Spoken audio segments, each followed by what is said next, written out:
Hey there, night wanderers and history seekers. Tonight we're drifting back roughly 2,400 years to the golden age of Athens, around 430 BCE, when Pericles has turned this dusty peninsula into the intellectual lighthouse of the ancient world. You're about to spend one ordinary day as an Athenian citizen, which means democracy in action, philosophical debates in marketplaces, naked wrestling at the gymnasium, and wine-soaked evenings where the fate of empires gets decided between courses. Fair warning, you probably won't survive this schedule without questioning every comfort of modern life. So before we step through time, take a moment to like the video and subscribe, but only if you genuinely enjoy these journeys into the past.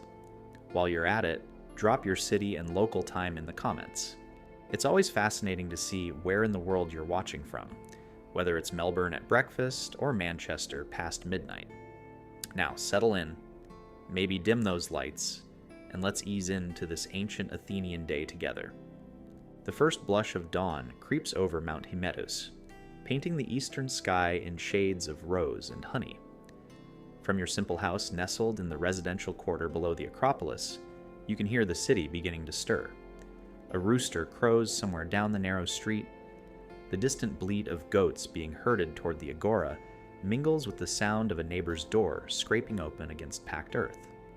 Athens, that magnificent experiment in democracy, that haven for artists and thinkers, that naval powerhouse controlling much of the Aegean, is waking up. And so must you. Your house, like most Athenian homes, is built around a central courtyard open to the sky. The walls are sun-baked mud brick, covered with pale plaster that catches the growing light.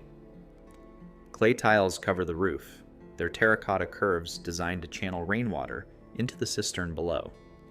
The rooms are small and multi-purpose, their functions shifting throughout the day like actors changing masks. There's no glass in the windows, just wooden shutters now thrown open to admit the cool morning breeze. The floors are packed earth in the working areas. Simple stone slabs in the courtyard, where an altar to Zeus Herkios, protector of the household, stands waiting for morning prayers. You rise from your bed, which is nothing more than a wooden frame strung with leather straps, supporting a thin mattress stuffed with wool or straw. A single woolen blanket has kept you warm through the night. The furniture throughout your home is sparse by modern standards. A few stools, a table, some storage chests, clay amphorae filled with wine and oil standing in corners. Wealth in Athens isn't displayed through opulent furnishings, but through public contributions, financing a trireme for the Navy, sponsoring a dramatic chorus for the theater, hosting lavish symposia where ideas flow as freely as the wine. You stretch, feeling the familiar ache in muscles that yesterday carried you through the marketplace, up to the Knicks for an assembly meeting, and then to the gymnasium for exercise. The Athenian body is meant to be strong, capable, ready for military service at a moment's notice. Even in peacetime, the ideal citizen maintains physical fitness. The philosophers speak of kalos kagathos, beautiful and good, the perfect union of physical beauty and moral excellence. You splash water from a ceramic basin onto your face, the cool liquid shocking away the last threads of sleep. The water comes from the public fountain down the street, carried here yesterday afternoon in a heavy jar by one of your household slaves. Slavery, that uncomfortable reality of ancient life, permeates every Athenian household. Your family, being of moderate means, owns perhaps 3 or 4 slaves. They're not the grand estate's dozens, but enough to manage the household while you attend to civic duties. There's Thrax, a Thracian man who manages much of the heavy labor, repairs, and accompanies you to the Agora. There's also a woman from Asia Minor who does the cooking, weaving, and helps your wife with daily tasks. They're property, certainly, but also part of the household in ways that would evolve and change across the centuries. You treat them with the practical fairness of someone who understands that contented workers serve better than brutalized ones, though the fundamental injustice of their condition remains unchanged by your kindness. The courtyard is where the household comes alive each morning. The women of the house, your wife and any daughters, will already be moving about their tasks. In the Gynaeconitis, the women's quarters, usually on the upper floor or at the back of the house, they'll be preparing for the day's work. Spinning, weaving, managing the household stores, supervising the slaves in their duties. Respectable Athenian women don't appear in public spaces like the Agora or gymnasium. Their domain is the oikos, the household, and their management of it is considered essential to Athenian life, even if their contributions go largely unrecorded in the historical texts written by men. But before breakfast, before the day truly begins, there are religious observances. Religion threads through every moment of Athenian life, not as something separate from daily existence, but woven into its very fabric. You approach the small altar in the courtyard, where a bronze statuette of Zeus watches over the home. From a pouch at your belt, you sprinkle a few grains of barley, a small offering, but one made with genuine reverence.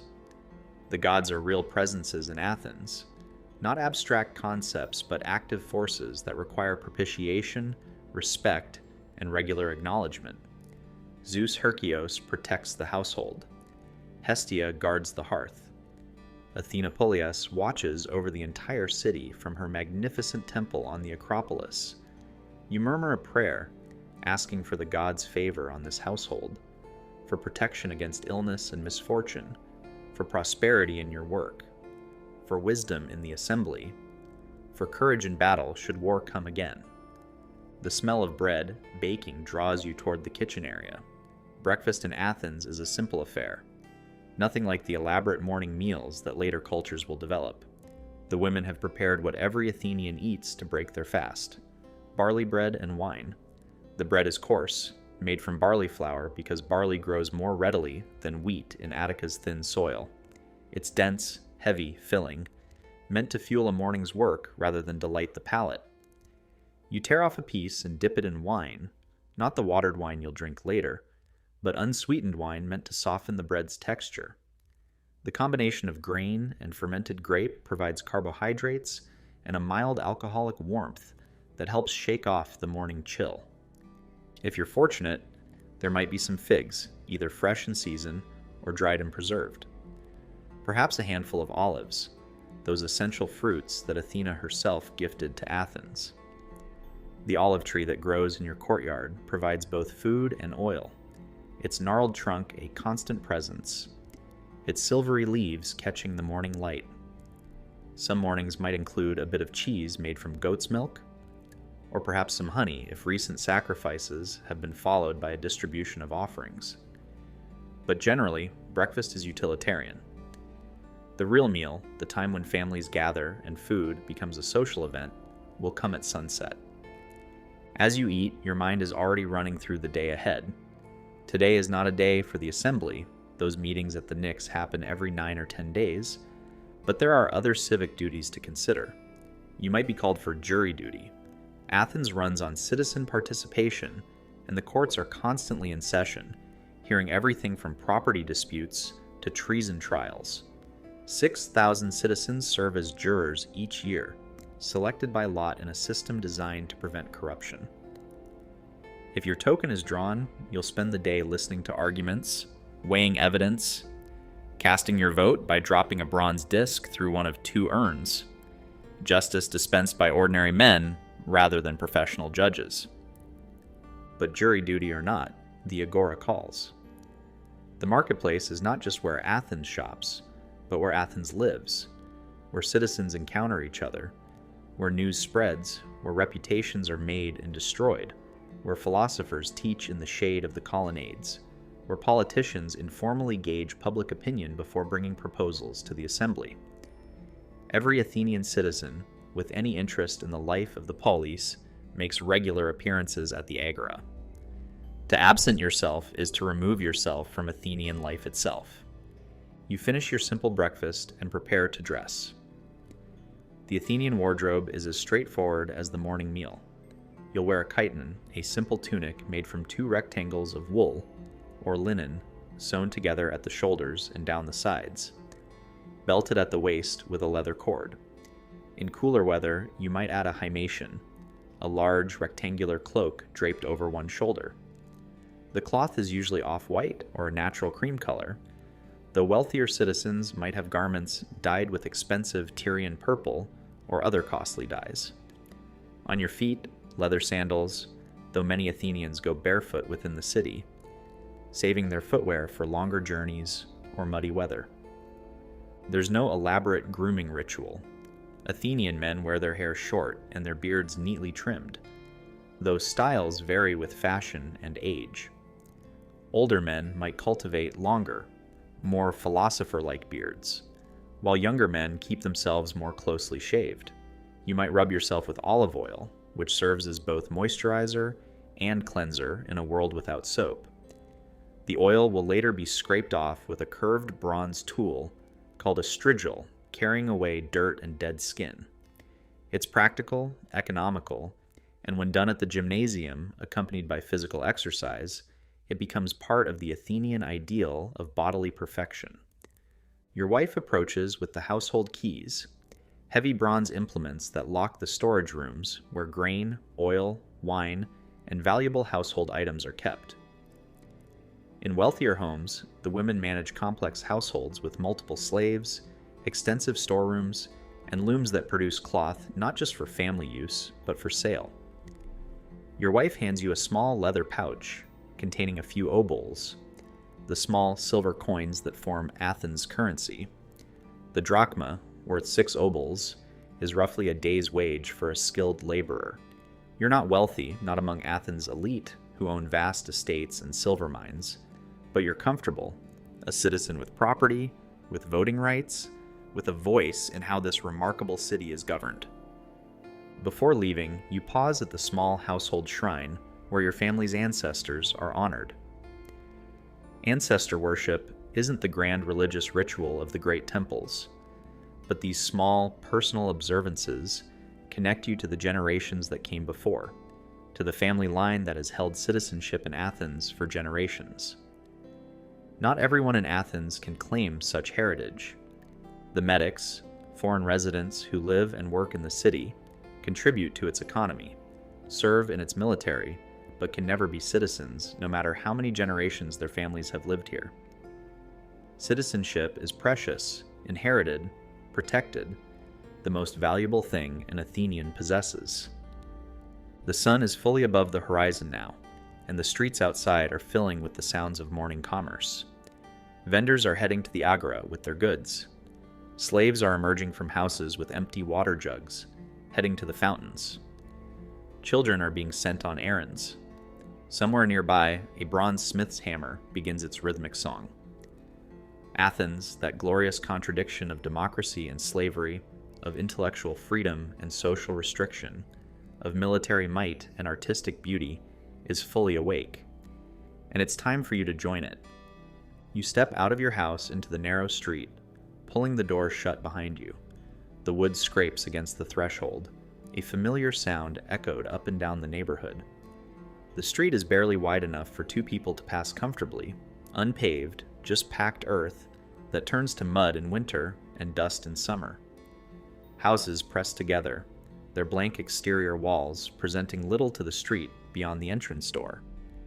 All Athenian domestic life turns inward to the courtyard, away from public eyes, maintaining the crucial distinction between the public and private spheres that structures so much of Greek thought. Your neighbor Theodoros is already outside, checking the lock on his door. He nods in greeting, and you exchange the morning's pleasantries. How did he sleep? Did his family fare well? Any news from the harbor?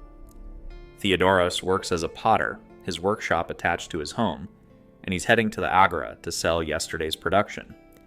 You fall into step together. 2 citizens beginning their day in the city they both serve and govern. The walk to the Agora takes you through residential streets that gradually widen and begin to show more activity. You pass a small sanctuary, barely more than a niche in a wall, where someone has left a small clay offering to Hermes, protector of travelers and merchants. Religious shrines dot Athens at every level, from the magnificent temples on the Acropolis to these humble neighborhood altars. The gods are everywhere, watching, requiring acknowledgement, quick to anger if neglected, but generous with blessings if properly honored. As you walk, the Acropolis rises to your left, its marble temples catching the morning sun and seeming to glow from within. Even from this distance, even after seeing it every day of your life, the sight catches your breath. The Parthenon, Athena's great temple, completed just a few decades ago at enormous expense, stands as a declaration of Athens' power and piety. Its sculptures, created by Phidias and his workshop, are already famous throughout the Greek world. The massive gold and ivory statue of Athena Parthenos inside the temple is counted among the wonders of the age. The Acropolis is not just Athens' religious center, but its pride, its statement to the world that this city, more than Sparta or Corinth or Thebes, represents the pinnacle of Greek civilization. You pass the entrance to a gymnasium, the one in your neighborhood, though it's not one of the famous three great gymnasia of Athens. Through the doorway, you can already hear the sounds of exercise, the slap of bodies hitting the wrestling ground, the breathing of runners, the shouts of encouragement and instruction. Later, perhaps, you'll spend time there, training your body as a citizen should. For now, the Agora beckons. The streets are busier now. Slaves hurry past carrying baskets of bread from the bakeries. A group of young men, ephebes undergoing their military training, march past in rough formation, their instructor calling cadence. An old philosopher, one of those perpetually poor but intellectually rich men who haunt Athens' public spaces, shuffles along muttering to himself, lost in some abstract problem. A woman, heavily veiled and accompanied by a male slave to maintain propriety, walks quickly toward some destination, eyes downcast, moving through public space with the careful invisibility that respectable women maintain in Athens. Athens in the Golden Age is home to perhaps 300,000 people, though only 40,000 or so are citizens like yourself. The rest are women, children, medics, and slaves. The city sprawls beyond its ancient walls, reaching toward the long walls that connect Athens to its port at Piraeus. Those walls, built after the Persian Wars, are Athens' lifeline. They ensure that even if the city is besieged by land, ships can still reach Piraeus, bringing grain from the Black Sea, timber from Macedonia, slaves from throughout the Mediterranean, luxuries from as far away as India. Athens doesn't feed itself from Attica's rocky soil. It feeds itself through its navy, through its empire, through the tribute paid by subject cities that once joined voluntarily, but now find themselves bound to Athens' interests, whether they wish it or not. You turn a corner and the Agora opens before you, and even after a lifetime of mornings like this, the sight brings a small thrill. The Agora is the heart of Athens, the space that makes everything else possible. It's a large open area, rectangular, surrounded by buildings both sacred and civic. Stoas, those long-covered colonnades, line several sides, providing shade for shops and workshops and philosophical discussions. The Stoa Poikile, the painted stoa, is famous throughout Greece for the magnificent murals depicting Athens' military victories, painted by the greatest artists of the previous generation. The Stoa of Zeus Eleutherios, where sacred olive wood from Athena's tree is kept, serves as a gathering place for philosophical debate. The royal stoa houses the king archon, one of Athens' chief magistrates. But the Agora is much more than its impressive architecture. It's the space between the buildings that matters, the open area now filling with market stalls and tables as vendors set up for the day's trading. Everything Athens needs can be found here. Farmers from the countryside bring vegetables, the fruits of Attica's limited but carefully tended soil. Cucumbers, onions, garlic, cabbage, lettuce, radishes, all the humble crops that form the base of the Athenian diet. There are figs, fresh in season, their sweetness a prized delicacy. Grapes and olives, those twin pillars of Greek agriculture, appear in various forms: fresh, dried, pressed into wine and oil. Barley and wheat, though much of it imported through Piraeus, are sold by the measure from large sacks. The fish sellers are already doing brisk business. Athens' proximity to the sea means fresh fish daily, though it's not cheap. Sardines, anchovies, tuna, mullet, sea bass, all the bounty of the Mediterranean. The fish sellers have a reputation for sharp dealing, and shoppers inspect the goods carefully, checking eyes and gills for freshness, haggling over price with the aggressive enthusiasm that characterizes all Athenian commercial transactions. Nothing has a fixed price, everything is negotiable, and Athenians love to negotiate. Meat is less common, more expensive, usually available primarily after religious sacrifices, when the gods receive their portion, the priests receive theirs, and the rest is sold or distributed. When meat does appear, it's usually goat, mutton, or pork. Beef is rare, cattle being too valuable as working animals to slaughter regularly. But the smell of roasting meat from a nearby stall tells you that some fortunate sacrifice has been made, and the portions are now being sold to those who can afford them. Beyond food, the Agora offers everything Athens produces and imports. There are pottery sellers, from simple cooking vessels to magnificent red figure ware, painted with scenes from mythology and daily life. Textile merchants sell cloth and finished garments.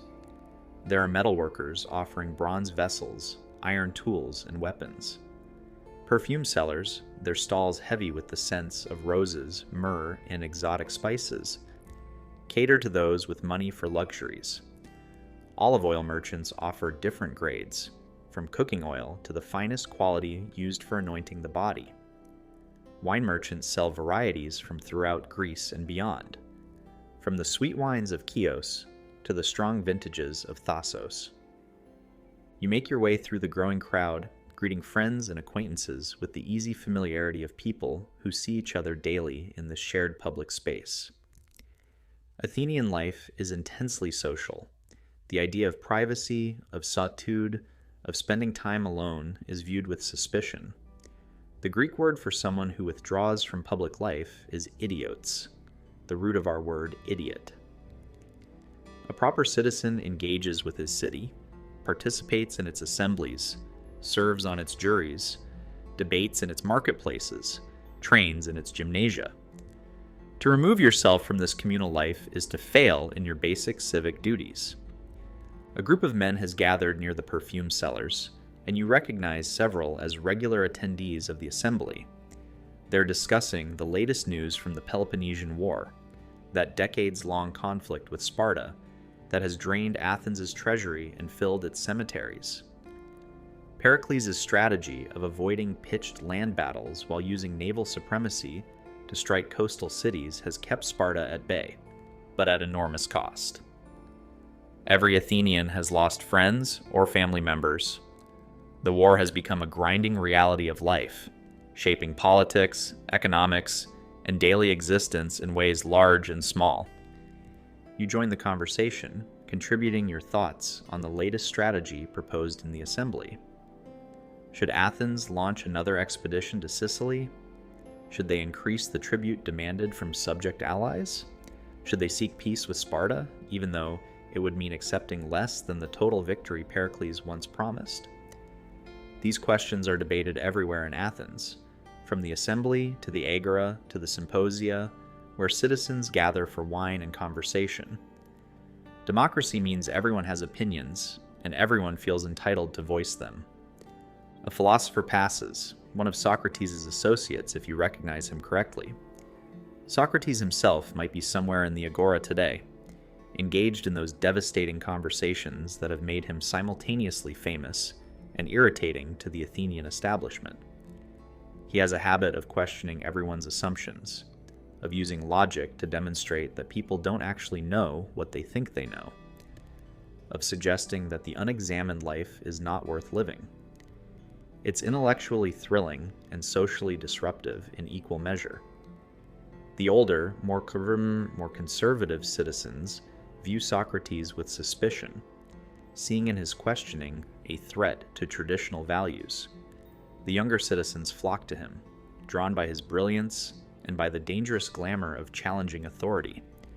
You conduct your shopping, haggling over the price of some fish for tonight's dinner, purchasing a small jar of honey, selecting some figs that look particularly fine.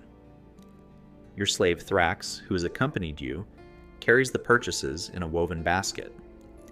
He's been with your household for 5 years now, captured in some conflict you've forgotten the details of, sold at slave market, purchased by your father, now part of the household's daily rhythms.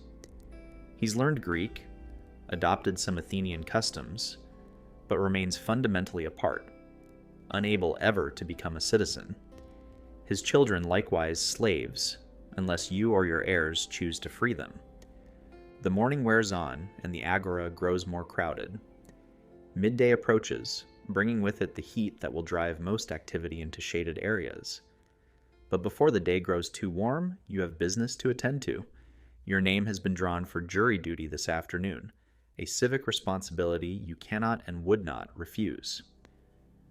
The courts of Athens are the democracy's daily expression, justice dispensed by ordinary citizens rather than appointed judges. It's not a perfect system. Demagogues can sway juries with clever rhetoric. The wealthy can hire skilled speechwriters to craft persuasive defenses. But it's a system created and controlled by citizens themselves, and Athenians take fierce pride in it. Before heading to the court, though, there's time to visit one of the great public buildings at the Agora's edge. The Tholos, a round building where the 50 members of the presiding committee of the Council of 500 take their meals at public expense, is a center of political activity. These men, chosen by lot from the citizen body, essentially run Athens' day-to-day government, preparing business for the assembly, receiving foreign embassies, handling administrative details. A few of them are outside the Tholos now, and you exchange words with Nicias, a man from your deme who's currently serving his term. He tells you about a recent embassy from one of Athens' subject allies, complaining about the tribute assessment, requesting a reduction. The council denied the request, of course. Athens' empire requires funds, requires the steady flow of silver that pays for the navy, for the building program, for the festivals, for the grain imports that keep the population fed. Empire is expensive, and Athens makes no apologies for squeezing its subjects to maintain its power. It's the nature of hegemony, of being the strongest city-state in Greece. Power must be maintained, and maintenance requires resources. As noon approaches, you make your way toward the courts, which are located near the Agora. Today's case involves a property dispute, nothing as dramatic as the treason trials or impiety accusations that occasionally shake Athens, but important to the parties involved. Two citizens claim ownership of the same piece of land in the countryside, each presenting evidence, witnesses, and passionate arguments about justice and family honor. You enter the court building with several hundred other citizens. 6,000 Athenians serve as potential jurors each year, but for any given trial, the actual jury will be much smaller, perhaps 200 or 500, depending on the case's importance. A complex system involving bronze tokens and colored balls randomly assigns jurors to specific courts, a mechanism designed to prevent bribery and corruption. You can't buy off a jury if you don't know until the last moment who will be judging your case. The courtroom is simple, open to the air on one side, with wooden benches for the jurors arranged in a semicircle. There's no judge's bench, no lawyer's tables, just a speaker's platform where the litigants will present their cases themselves. Professional lawyers don't exist in Athens. If you're accused of a crime or involved in a civil suit, you must speak for yourself. Though wealthy citizens hire logographoi, skilled writers who craft speeches, the litigants then memorize and deliver. The case begins with the accuser speaking first, outlining his claim to the land, presenting his evidence, calling his witnesses. Athenian legal procedure is straightforward but unforgiving. Each side gets a fixed amount of time, measured by a water clock, to present their case. There are no extensions, no judges to rule on objections, no appeals. When the speeches are finished, the jury votes immediately by dropping bronze ballots into urns, one vote for the accuser, one for the accused. The majority decides, and that decision is final. You listen carefully, weighing the arguments. The accuser claims his grandfather bought the land 60 years ago, though the written records were lost in a fire. He has witnesses who remember the transaction, though these are very old men whose memories might be questioned. The defendant argues that his family has farmed the land for 3 generations, that possession itself establishes ownership, that the accuser's claim is a greedy attempt to seize productive property. Both men speak passionately, appealing to the jurors' sense of justice, to their sympathy for the hard-working farmer, or the righteous inheritor, depending on which side they represent. They invoke the gods, swear solemn oaths, weep over their family's suffering, paint their opponents as villains or fools. Athenian legal proceedings are theater as much as jurisprudence, and both parties play to their audience with skill, born of cultural familiarity with public speaking and dramatic performance. The water clock runs out. The speeches end. Now comes the vote. Each juror receives 2 bronze ballots, identical except that one has a hollow axle and one has a solid axle. The hollow axle votes for the accuser, the solid for the defendant. You cast your vote privately, covering the axle with your thumb and forefinger so no one can see which ballot you're actually using, dropping one in the valid urn and discarding the other in the invalid urn. The votes are counted immediately, publicly, ensuring transparency. The result is close, but the defendant wins. The land remains his. The accuser leaves the court angry, muttering about injustice, but there's no appeal, no higher court to petition. The jury of his fellow citizens has spoken, and in Athens, that's the end of the matter. For your service, you receive 3 obols, half a drachma, a modest but meaningful payment. Pericles instituted these jury payments to ensure that even poor citizens could afford to serve, could take a day away from work without starving their families. It's another way democracy is made real, ensuring that civic participation isn't limited to those with independent wealth. Leaving the court, you realize the afternoon is well advanced.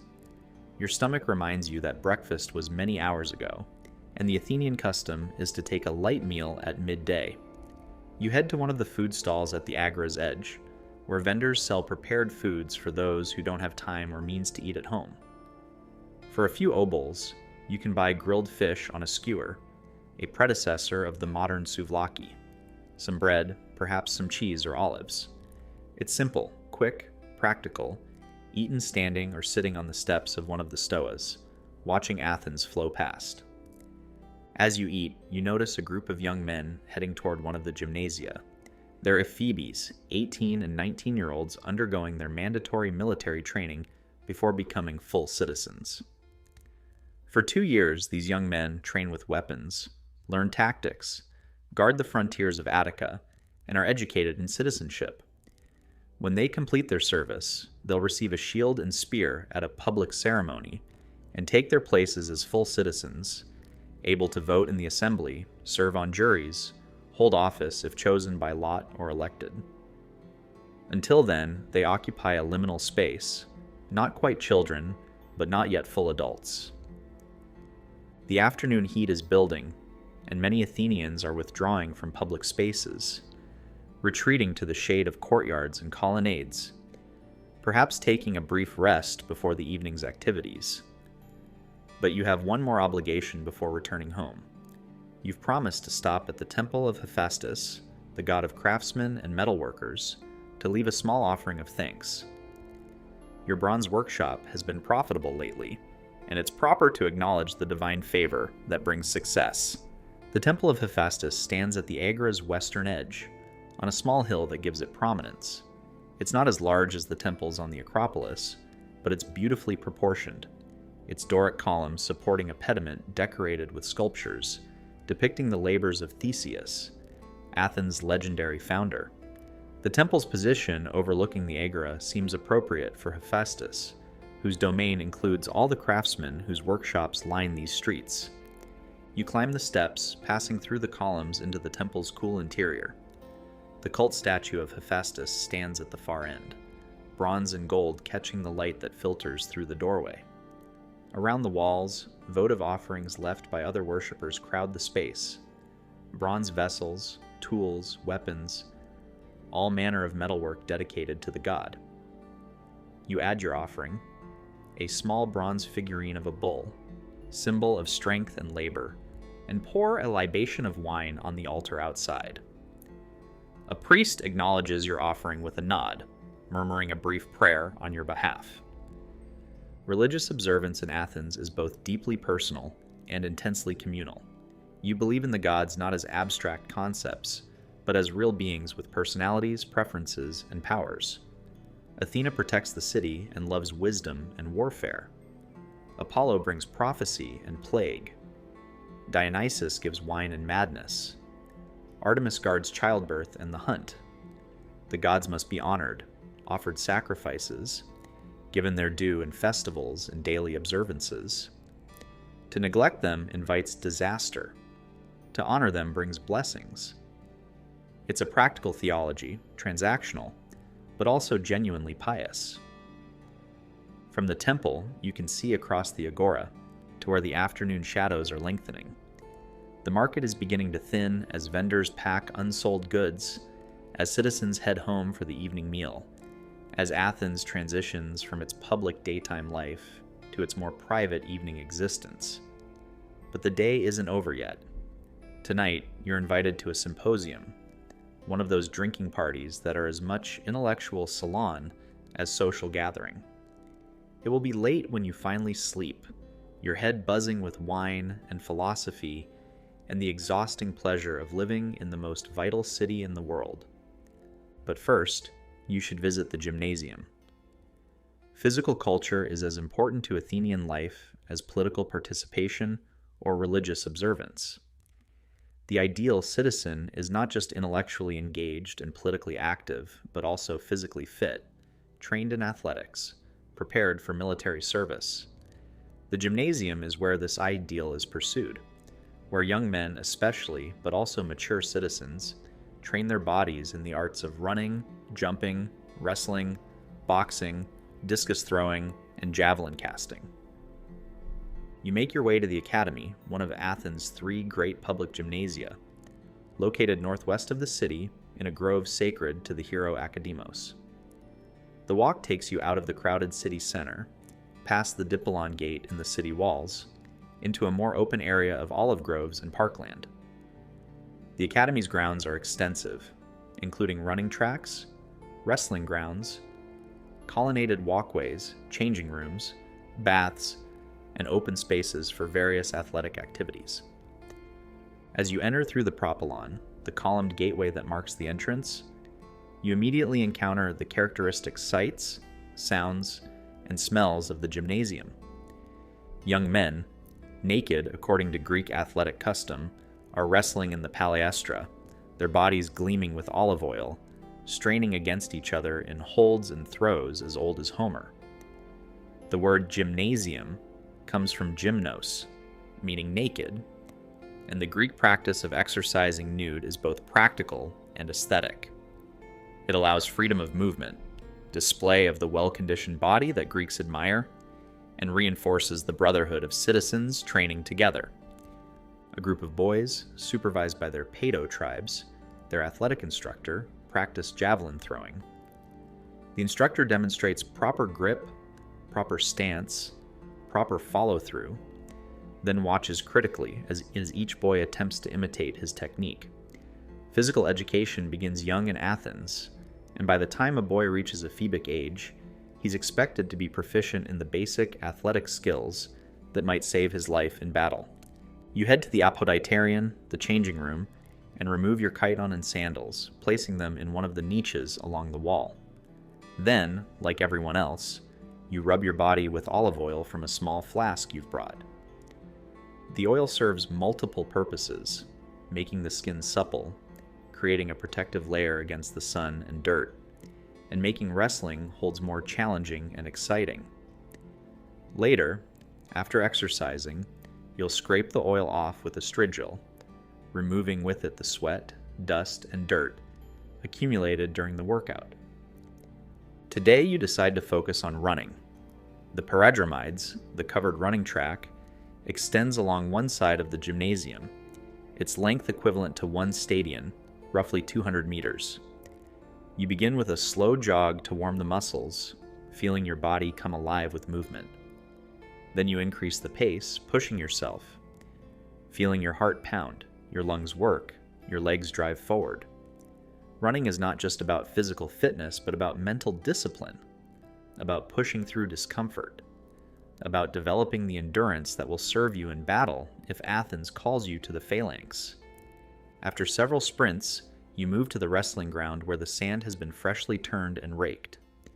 You're matched with another citizen of similar age and build, and you spend the next while grappling, each trying to throw the other, testing strength and technique in the formalized moves that make up Greek wrestling.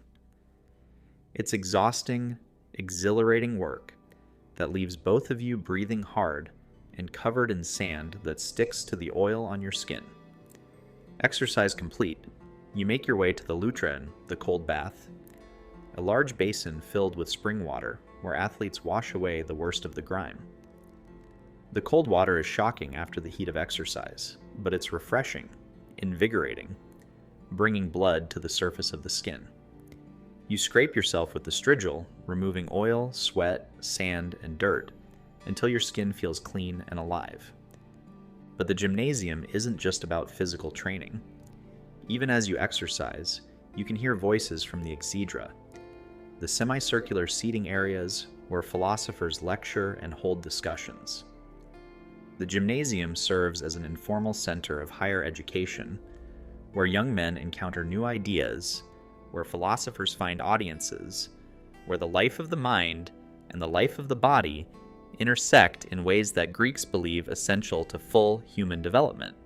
You wander over to one of the exedrae where a small crowd has gathered around a speaker. You recognize him as one of the sophists, those traveling teachers who offer instruction in rhetoric, philosophy, and various other subjects for a fee. He's in the middle of a demonstration of rhetorical technique, arguing first one side of a proposition and then immediately arguing the opposite with equal conviction. It's impressive, perhaps troubling, this ability to make the weaker argument appear stronger, to defend any position with clever words. Some Athenians admire the sophists' intellectual skill. Others, especially conservatives, worry that they're undermining traditional values, teaching young men to question everything, creating a generation that respects cleverness more than wisdom, rhetoric more than truth. The discussion continues, ranging across topics of justice, virtue, the nature of knowledge, the relationship between nature and custom. Young men ask questions, challenge assertions, try out their own arguments in this safe space where intellectual combat carries no real-world consequences. This is the education that Athens offers its citizens, not formal schools with set curricula, but this informal apprenticeship in thinking, arguing, questioning, seeking truth through dialogue. As the sun begins its descent toward the western horizon, you retrieve your clothes from the changing room, dress, and prepare to leave the gymnasium. Your body is pleasantly tired, your mind stimulated by the conversations you've overheard and participated in. This combination of physical and intellectual exercise is what Athenians mean by paideia, the holistic education that creates not just capable citizens, but fully realized human beings. The walk back into the city takes you past the Kerameikos, the potter's quarter, where workshops are closing for the day, where the fires in the kilns are being banked for the night. Pottery is one of Athens' major industries, and Athenian black figure and red figure ware is prized throughout the Mediterranean world. Each workshop has its master craftsmen, its apprentices learning the art, its slaves performing the repetitive tasks of clay preparation and kiln tending. You enter the city through the Dippolon Gate, just as the sun touches the horizon. The gatekeepers are preparing to close the great wooden doors for the night, though in peacetime, they're often left open to allow late travelers to enter. The city walls, massive stone fortifications, built after the Persian Wars, are a constant reminder that Athens lives in a dangerous world, that Sparta and its allies covet Athens' power, that freedom must be defended with bronze and blood, as well as votes and speeches. Evening in Athens brings a different rhythm to city life. The public spaces empty as citizens return home.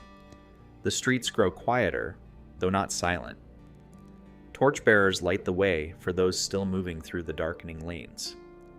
From houses comes the smell of cooking, the sounds of families gathering for the evening meal, the daily ritual that binds the oikos together. You arrive at your own house as twilight deepens. Your wife has supervised the preparation of dinner, the day's main meal, the time when the household gathers and shares not just food but the day's experiences. Tonight's menu, thanks to your morning shopping, includes fresh fish, grilled with olive oil and herbs. There will be barley porridge, a staple that appears at nearly every Athenian meal. Olives and cheese, cucumbers dressed with vinegar, bread to soak up the fish's juices. Perhaps some figs for dessert, drizzled with honey if you're feeling indulgent.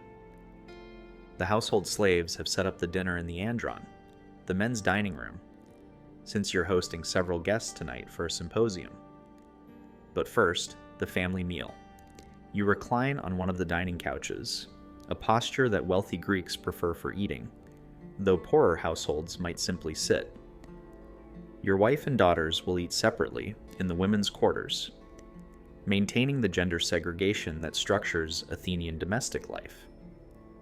It's a system that modern sensibilities find oppressive, but within this culture it's understood as proper, natural, the way civilized people organize their households.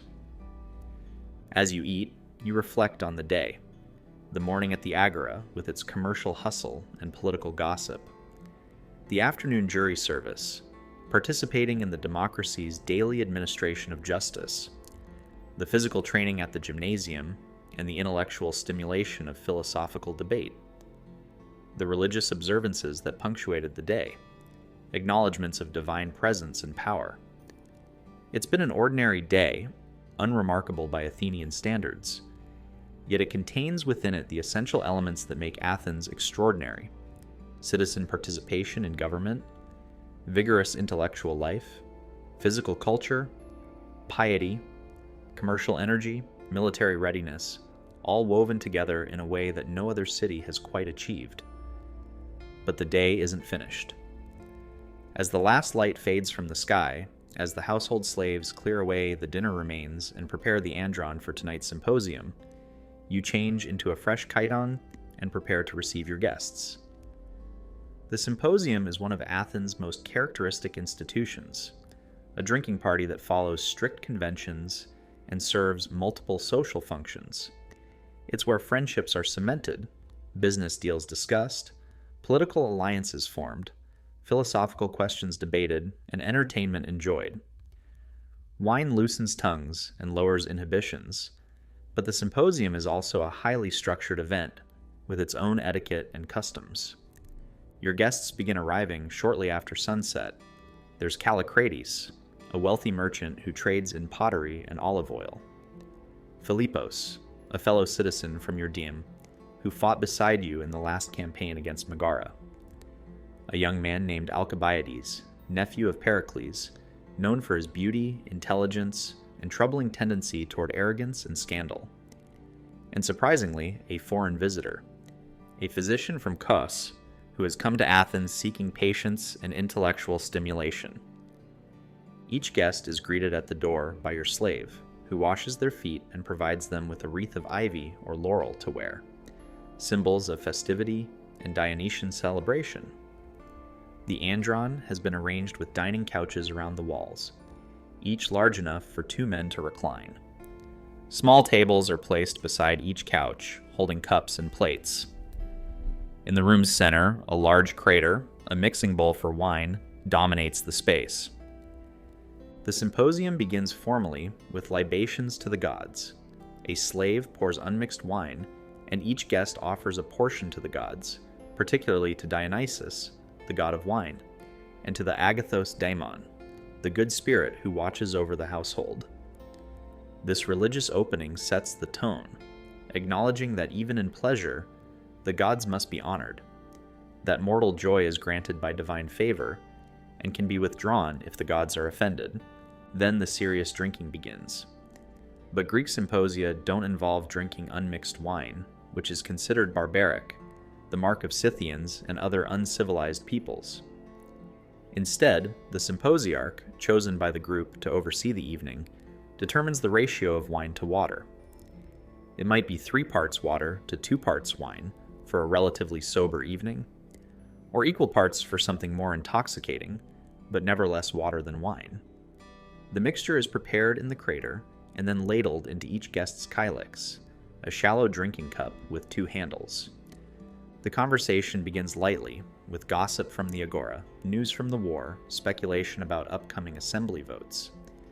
Callicrates talks about trade conditions in the Aegean, how certain routes are becoming dangerous due to pirates, how the war with Sparta has disrupted traditional commercial patterns.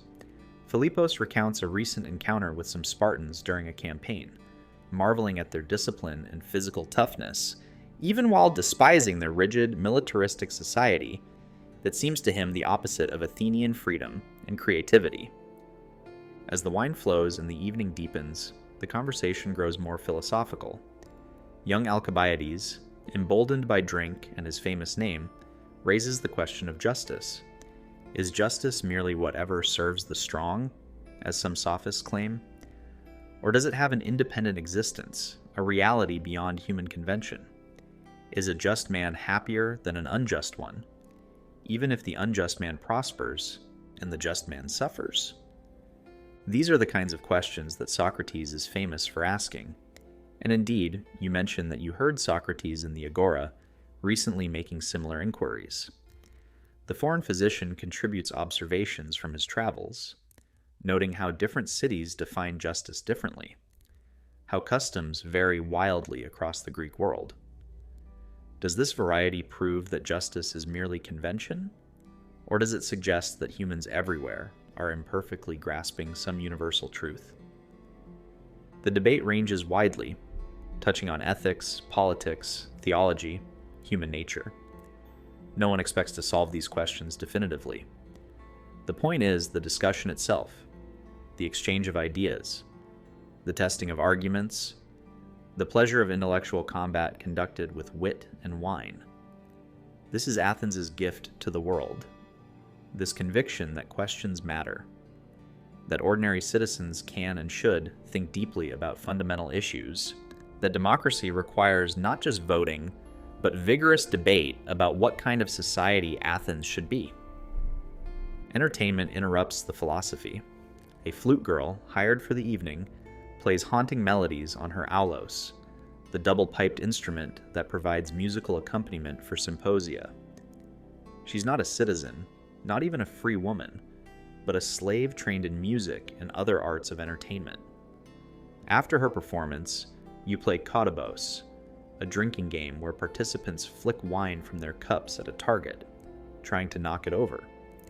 It's silly, trivial, but it's also skillful and competitive, and the laughter it provokes breaks the intellectual intensity and reminds everyone that symposia are meant to be enjoyable, not just educational. As midnight approaches, as the wine crater is refilled for perhaps the 3rd time, the symposium begins to wind down. Some guests are thoroughly drunk, their words slurred, their movements unsteady. Others maintain their composure better, though everyone is feeling the effects of hours of steady drinking. The conversation has devolved from philosophy to jokes, from serious political debate to ribald stories, from careful argumentation to friendly insults and outrageous boasts. Eventually, guests begin to depart, supported by their slaves who have waited patiently outside throughout the evening. You bid each farewell, already looking forward to the next time you'll gather, already thinking about who else you might invite, what topics you might explore. The symposium has been a success, the wine mixed well, the conversation stimulating, the company congenial. These are the bonds that tie Athenian citizens together. These evening gatherings where wine and words flow freely, where friendship and philosophy mingle, where the life of the mind is celebrated as much as athletic prowess or political skill. Your slaves clear away the wreckage of the symposium while you prepare for sleep. Tomorrow will bring another day of civic duties, commercial activities, religious observances, and social interactions. Tomorrow, there might be an assembly meeting where thousands of citizens will gather to debate and vote on the city's business. Tomorrow, there might be a festival, one of the many religious celebrations that punctuate the Athenian year. Tomorrow might bring news from the war, good or bad. Tomorrow, Athens will continue being Athens, that magnificent, frustrating, creative, aggressive, democratic, enslaving, brilliant, flawed experiment in human possibility. But before tomorrow comes, there's tonight's sleep. You lie on your bed, hearing the city settling into quiet around you. Somewhere in the distance, the watch is being changed on the city walls. Somewhere, a dog barks. Somewhere, a baby cries. Athens sleeps, but Athens never fully rests. Even in darkness, the city pulses with life, with ambition, with the energy of 40,000 citizens who believe they are creating something new in the world, a form of government, a way of life, a culture that will outlast the marble temples and the bronze statues and the written laws. And perhaps they're right.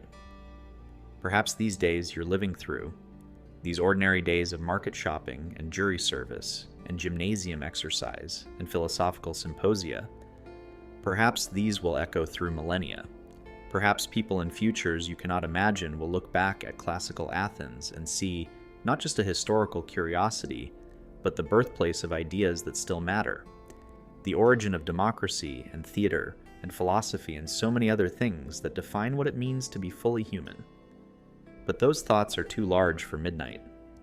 For now, there's just the comfortable darkness of your bedroom, the familiar sounds of your household settling for sleep, the pleasant tiredness in your body from the day's activities, the gentle buzz in your head from the evening's wine. You close your eyes, offer a final brief prayer to Hypnos, god of sleep, and drift into unconsciousness, ready to wake tomorrow and do it all again, to live another day as an Athenian citizen in the golden age of Greece. Yet before sleep fully claims you, let's step outside time for a moment and consider what we've witnessed today. We've followed an ordinary Athenian citizen through a fairly typical day, and what have we seen? A political system where ordinary men make decisions about war and peace, justice and injustice, the allocation of resources, and the direction of society. A culture that values both physical fitness and intellectual inquiry, that sees no contradiction between wrestling in the gymnasium and debating philosophy in the shade of a colonnade. A religious life deeply embedded in daily routines, where every significant action requires acknowledgement of divine presence and power. We've also seen the deep inequalities that modern sensibilities find troubling. The exclusion of women from public life, the acceptance of slavery as natural and necessary, the sharp distinctions between citizens and foreigners, the casual assumption that Athens' imperial behavior towards subject cities is justified by Athens' superior culture and power. Ancient Athens was simultaneously more democratic than most modern societies and more hierarchical, offering political participation to its citizens while denying basic rights to the majority of people within its borders. But perhaps the most remarkable thing about classical Athens is how much intellectual and creative energy it generated in such a short time. In a city of perhaps 40,000 citizens, in a golden age that lasted maybe 2 generations, Athens produced philosophers like Socrates, Plato, and Aristotle, playwrights like Aeschylus, Sophocles, Euripides, and Aristophanes, historians like Herodotus and Thucydides, sculptors like Phidias, architects like Ictinus, and Callicrates, who designed the Parthenon. The density of genius seems almost impossible, as if Athens concentrated centuries of cultural achievement into a few blazing decades. What made this possible? The democracy that engaged citizens in constant debate and decision-making? The wealth flowing into Athens from its empire and trade networks? The competitive spirit that made Greeks constantly try to outdo each other in athletics, art, and ideas? The gymnasium and symposium cultures that brought people together for physical and intellectual exchange? The religious festivals that funded theatrical productions and brought the entire city together as audience? Probably all of these factors and others played roles, creating conditions where exceptional individuals could flourish and influence each other. The Athenian day we've explored isn't just historical recreation, but a window into the origins of so much that shapes our world. When we vote, we're participating in a tradition that began in the Athenian assembly. When we serve on juries, we're following a practice Athens invented. When we debate ideas in coffee houses or online forums, we're distant descendants of those symposia where Athenians mixed wine and philosophy. When we exercise for health and watch athletic competitions, we're echoing the gymnasium culture that valued the trained body. When we attend theater, we're heirs to the dramatic festivals held in honor of Dionysus. Of course, our world differs enormously from ancient Athens. We've extended political rights to all adults, regardless of gender or origin. We've abolished slavery in most places. We've created technologies that would seem like magic to Athenians. We've developed forms of government that try to balance democratic participation with protection of minority rights, learning from Athens' mistakes as well as its achievements. We live in nation-states of millions rather than city-states of thousands, creating different scales and challenges for political life. But when we struggle with questions of how to govern ourselves justly, how to balance freedom and security, how to educate citizens, how to pursue truth, how to create beauty, how to live well, we're wrestling with questions that Athenians first articulated in terms still recognizable. The specific answers change with time and circumstance, but the questions remain surprisingly constant. And so we leave our Athenian citizen sleeping in his modest house, ready to wake to another day of civic engagement, commercial hustle, physical training, religious observance, and philosophical inquiry. His Athens will eventually fall, conquered by Macedonia, then Rome. The democracy will be suspended, restored, suspended again. The temples will be converted to churches and mosques. The city will shrink to a provincial backwater. But the idea of Athens, the example of what humans achieved in that brief golden age, will survive and inspire and provoke for as long as people care about freedom, reason, beauty, and the possibility of human excellence. Before we end, let me encourage you to explore more of ancient history. If you enjoyed this journey to classical Athens, consider checking out the other videos on the channel, where we explore different times and places. And of course, if you found this video valuable, take a moment to like, subscribe, and share it with others who might enjoy these deep dives into the past. Your support makes these long-form explorations possible and helps the channel reach more history enthusiasts around the world. The ancient world has so much to teach us, so many examples of different ways humans have organized their societies, pursued their goals, wrestled with fundamental questions. By understanding where we came from, by seeing how our ancestors lived and thought and struggled, we gain perspective on our own times, our own challenges, our own possibilities. History isn't just about the past. It's about understanding the full range of human experience, learning from both achievements and mistakes, and carrying forward the best of what came before while trying to transcend the limitations and injustices that also marked previous eras. So take these glimpses of Athens, these moments from an ordinary day in an extraordinary time, and let them enrich your understanding of what it means to be human, to be a citizen, to live in community, to think and create and argue and celebrate.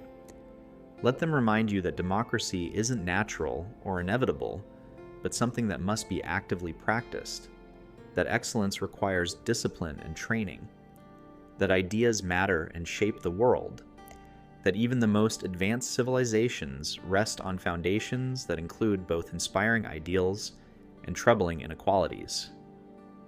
And with that, as the Athenian citizen dreams in his simple bed, as Athens sleeps beneath its guardian Acropolis, as the Mediterranean night settles over the Greek world, we'll leave the 5th century BCE and return to our own time, carrying with us images and ideas from that remarkable day when democracy, philosophy, and culture flourished together in ways that still echo through the centuries. Thank you for joining this journey into ancient Athens.